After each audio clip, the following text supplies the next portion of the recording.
Thank you for joining me today. It's Brian Gubernick, and welcome to the No Days Off podcast, where we believe that every single day brings a new opportunity to get better. Let's get into it. Today, we're going to be discussing my 8-step process to overcoming a bad day, dealing with a bad day. So, over the past couple decades of being in business and having a family and having a lot of different responsibilities, it goes without saying that from time to time, I've had a bad day.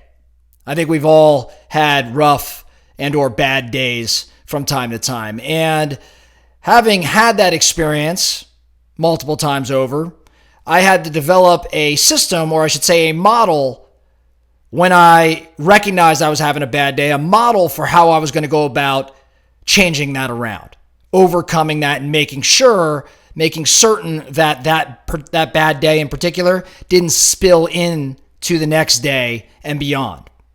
I wanted to stop that one bad day dead in its tracks. In other words, I don't want to see it impact anything else. Every once in a while, again, we're going to have a bad day. Maybe something happened in the office. Maybe a deal fell apart.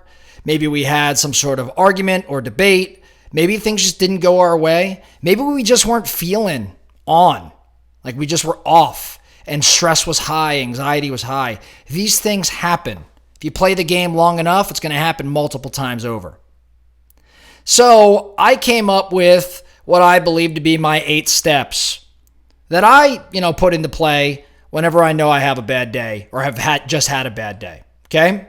So step number 1. I actually have to create space. I've got to take a time out. So I get home, let's say, I knew I had a rough day. I don't want that rough day to spill over into my house, onto my family, right? So number 1, I need to take a time out. I got to get my head right. Now, time out for me means breathing, working on my breath, calming myself down, trying to lower my stress level, or whatever it may be, just creating more calming presence. For others, maybe it's meditation. Whatever it may be, take a time out, center yourself, and create some space between whatever's kind of the conclusion of that bad day and when you're walking into your house at night. So I take a time out, number 1. Number 2, while I may have already worked out that day, oftentimes I work out in the morning, I really think that it is important for me on a bad day after the timeout to engage in some sort of physical activity. Maybe that means I go for a run. Maybe it means I go for a hike or a walk. Maybe it means I just go outside, in our backyard and lift weights or do whatever. I've got to do something physical. I won't get into the science around it all, but most of us know that when you start to engage in physical activity, you have some hormonal changes. And for me, it actually helps me, again, put my mind at ease, and it changes my mood. So I want to engage in physical activity. Now, there's one caveat to this. When I'm having a bad day and I take a time out and then I engage in physical activity, I specifically do this activity without any sound or noise, meaning I do not have headphones on. There's no music. I just want to be alone. Okay. I want to be calmer. I don't want a lot of mental velocity. This helps me work through the next steps I'm about to discuss. So number 1, take a time out. Number 2, engage in physical activity without sound or noise. Number 3, as I'm engaged in this physical activity, and once I've settled into it, let's say it's a run, once I've settled into this run, I'm going to ask myself, okay, what was the cause of this bad day? This is an awareness exercise. What was the cause of the bad day? Step 4, again, still engaged in this physical activity. I've now asked myself, what's the cause of the bad day? Step 4, what are my feelings? I got to take a moment to recognize and accept my emotions, right? Like, it's okay to feel down and frustrated.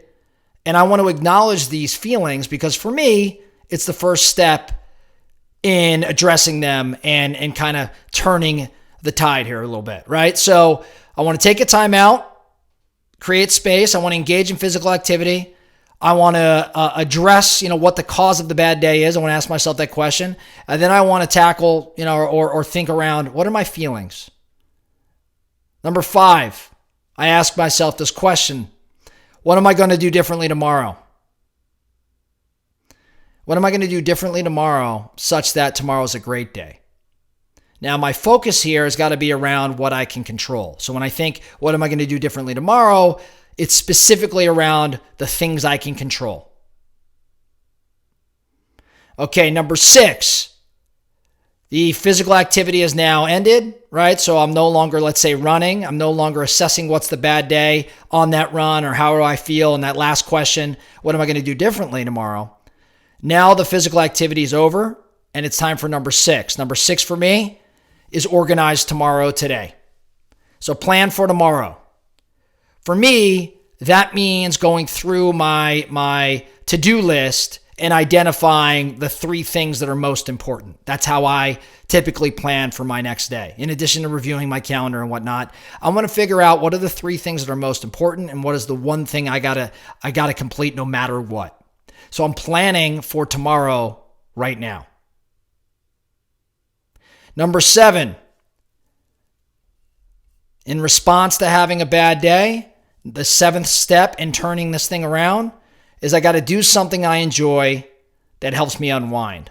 Maybe it's even something that makes me laugh. If that's watching something or listening to something, maybe. If it's just hanging out with my wife and my kids and it helps me unwind, that could be it as well. Is it date night? Right? Like, again, I've got to make sure I've compartmentalized that component of my world at this moment because I don't want it to spill over. But at this point, I probably have settled down quite a bit. So is it going out and spending time together? Whatever it may be, I got to do something I enjoy that helps me unwind. And I usually do that at night anyhow, but it's especially important to do it on those days that I would deem to be bad. And then number 8, the final step, go to bed early. I know that my mood, my behavior, the way I think, the decisions I make are greatly impacted by the amount of sleep I get.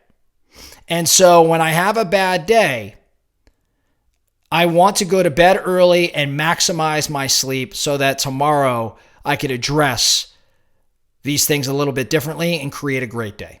Okay, so the 8 steps, I'm going to go through them again real quick. Number 1, take a time out, which means breathe or meditate. Just create some space between your day and your night.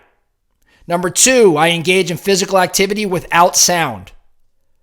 Number 3, while engaged in this physical activity, I'm going to ask myself the question, what is the cause of the bad day? Number 4, what are my feelings around this? I'm going to recognize and accept my emotions. Number 5, while I'm winding down the physical activity, I'm going to ask, what am I going to do differently tomorrow such that I have a great day? And I'm going to specifically focus on what I can control. Number 6, now that I'm done with the activity, the physical activity, I'm going to plan for tomorrow, today. For me, that's leveraging a system that I call 3-1, where I identify the 3 most important things and the 1 absolutely must-do thing for the next day. It helps me calm down, gets my mind right. Number 7, I'm going to do something I enjoy that helps me unwind, maybe even laugh. And then number 8, I'm going to get my butt to bed early. So that's my 8-step model for overcoming a bad day. I don't know if all of these things are applicable to you, but I challenge you. The next time you finish your day and you're down or it's bad or it's stressed or whatever it may be, try out this 8-step process. Give it a shot. Seriously, go step by step. And after you go through it, including going to bed early, I want you to shoot me a text or an email the next day and tell me how it worked out for you. It didn't always used to go this way for me, right? I didn't have a model. And sure, I would do elements of this. I'm like, rough day, I'll go run. Or rough day, I'm gonna go meditate or relax. Or rough day, I'm just gonna go to bed. And sometimes that sort of thing works, but it was just a component of a bigger model that I needed. So the focusing question for you, how can you leverage this 8-step process in your world? Would it make your bad days a little less bad, and especially, more importantly, set you up for tomorrow where you're going to have a great day instead. That's all we have for you today, the No Days Off podcast. Thank you so much for listening. And remember, every single day brings a new opportunity to get better. So let's get after it.